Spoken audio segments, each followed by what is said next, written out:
Alors la colère des policiers, ça fait maintenant plusieurs semaines qu'elle s'exprime après l'agression dans l'Essonne de 4 agents municipaux au cocktail Molotov. Quel regard vous portez sur cette colère qui s'exprime plutôt durement d'ailleurs, hein, avec des propos assez durs envers la justice, l'État, le sentiment d'abandon? Est-ce que vous partagez ce point de vue?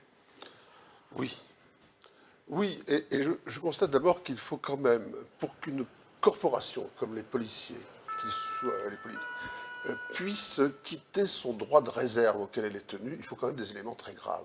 Il faut à la fois une accumulation de frustration et de sentiments de ne pas être bien considéré, et quelque chose qui est l'étincelle qui met le feu aux poudres. Et l'étincelle, c'était Viry-Châtillon. Quand vous parlez d'accumulation, ça veut dire que ça remonte avant Mais 2012. bien sûr, ça remonte à très longtemps.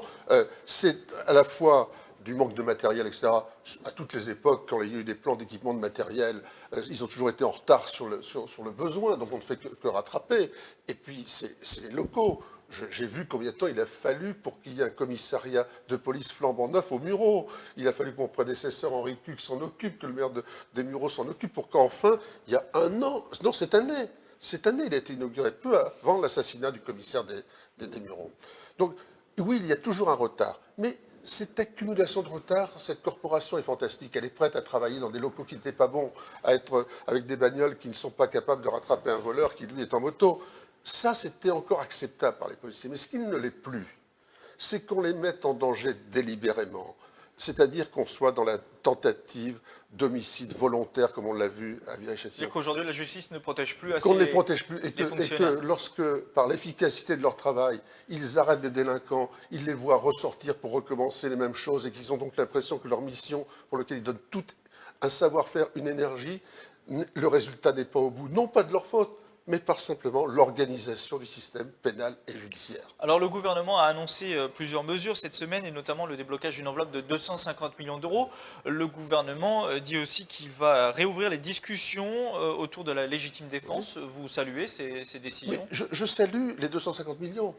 mais qui viennent trop tard. Attendez, même, est-ce que, quelque part, même si chaque gouvernement a pris du retard, est-ce que quand même Charlie Hebdo n'est pas un élément qui aurait pu être déclencheur de cette prise de conscience qu'il fallait vraiment rattraper un retard s'il existait et donner tous les équipements qu'il fallait et effectivement éviter aux policiers de faire des tâches inutiles de type garde statique dans des hôpitaux, etc., faire le planton.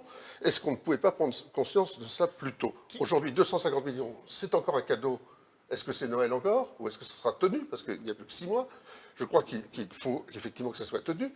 Mais je pense qu'aujourd'hui, le symbole, c'est effectivement faire que la prise en charge judiciaire et pénale de ceux que les policiers arrêtent soit effective et que d'autre part, effectivement, on transforme à l'égal de ce qui est pour la gendarmerie le droit de légitime défense, même si il est reconnu que dans le cas de Viry-Châtillon, les policiers agressés ou leur entourage auraient pu faire état de leurs âmes. Mais je crois qu'il faut que les policiers municipaux soient capables de réagir le mieux possible vis-à-vis d'attentats à leur vie. Vous l'avez évoqué aussi, les missions indues aux policiers nationaux, il y en a peut-être trop. Aujourd'hui, est-ce que le but, c'est aussi, est-ce qu'une bonne idée serait de renforcer le rôle de la police municipale dans certaines missions? Oui, bien sûr, c'est complémentaire. Il faudra je ne vais pas dire que la police municipale n'a pas à être formée. Elle a certainement à être formée des tâches dont elle n'avait pas la responsabilité. C'est-à-dire que si on fait évoluer son statut et ses responsabilités, il faut la former parce que ça ne s'improvise pas. Donc ça, je suis d'accord là-dessus. Il faut aussi que quelque part, on spécialise peut-être les policiers, qu'on ait une vraie chaîne de valeurs autour finalement de la lutte contre le terrorisme. Ça demande un savoir-faire qui va d'un travail depuis le juge jusqu'aux policiers, etc. C'est une chaîne de valeurs, de compétences qu'il va falloir remettre en place pour traiter efficacement les choses. En attendant, oui, la police municipale doit avoir un rôle renforcé, mais avec les formations progressives qui sont nécessaires. Justement, à Saint-Quentin-en-Yvelines, il y a la ville de Voisins-le-Bretonneux qui va renforcer les équipements de ses policiers municipaux. La maire de la ville a annoncé il y a quelques jours l'arrivée prochaine de pistolets à impulsion électrique, aussi appelés taser. Reportage. Objectif, assurer leur sécurité. Les 5 agents et bientôt 6 de la police municipale de Voisins-le-Bretonneux vont recevoir d'ici quelques mois une formation pour l'usage de pistolets à impulsion électrique. Un équipement en plus pour répondre également aux nouvelles menaces depuis les attentats. Par exemple, je demande à mes policiers de faire des fouilles aux entrées des établissements publics lorsqu'il y a une manifestation.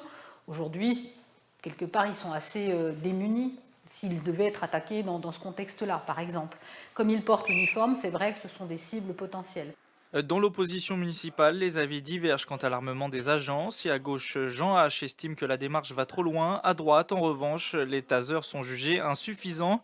Un nouveau débat que refuse Alexandra Rossetti. Ce qui me gêne beaucoup dans les raisonnements d'aujourd'hui, c'est qu'on a le sentiment qu'on attend beaucoup plus d'eux, de missions qui ne sont pas les leurs, pour lesquelles ils ne sont pas formés. On a une police nationale pour ça, on a des unités spéciales, et je pense qu'il y a une grosse confusion en ce moment, une espèce de confusion des genres. L'arrivée des pistolets à impulsion électrique ne devrait pas être officielle avant fin 2017. L'installation de 15 nouvelles caméras de vidéosurveillance est également prévue. Jean-Marie Tétard, c'est une question qui revient de plus en plus dans le débat. Faut-il armer les policiers municipaux? La ville d'Elancourt, par exemple, va le faire. C'est pas le cas de voisin, là, puisque c'est pas une arme létale, le taser, mais est-ce qu'il faut armer les policiers municipaux? Vous êtes pour, vous? Je dis oui. Tout dépend de la taille de la commune. Tout dépend aussi de la période de formation.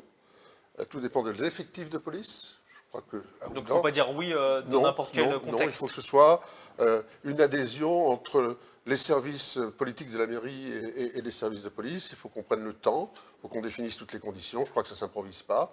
Et que si des communes ne veulent pas le faire, qu'elles ne le fassent pas.